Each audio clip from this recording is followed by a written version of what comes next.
Tu te rends compte qu'avant, Conrad Smith, c'est vis-à-vis, c'était Mahanonou et François Stein, alors que maintenant...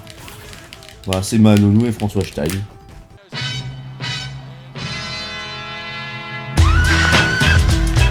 te rends compte que Pierre-Gilles Lacafia, il a 2 ou 3 fois le palmarès de Julien Bonner. Tu te rends compte quand même que Oyonnax, ça existe en vrai. Et Castres aussi. RPZ Aveyron. Tu te rends compte que ça fait 2 Coupes du Monde où l'Angleterre sort avant l'ennemi. Bien fait pour leur gueule. Tu te rends compte que Dan Carter a signé dans un club qui fait que des ballons portés.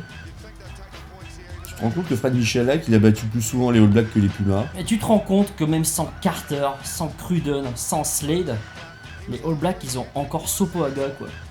Alors que nous... Vas-y, ta gueule. Tu te rends compte qu'en 2011, le vrai patron des All Blacks, eh ben, c'était Pierre Wipou.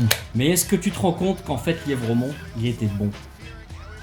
Lequel de Lièvremont? Tu te rends compte que les Japs, ils se sont fait les box. Tu te rends compte que dans notre quart de finale... Non.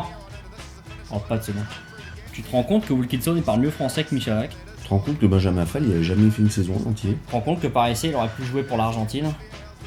Bah, il aurait dû. Tu te rends compte qu'il y a plus de jeux en Currie Cup qu'en Top 14? Tu te rends compte qu'il y a moins de la moitié des joueurs gallois qui parlent gallois? Bah, les Français, c'est pareil, non? De quoi?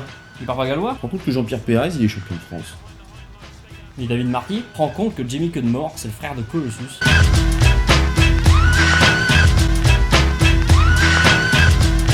Tu te rends compte que James O'Connor, s'il avait voulu, il aurait pu jouer soit chez les Blacks, soit chez les Wallabies, soit chez les Box. Eh bah il est au RCT, c'est un petit mélange des trois.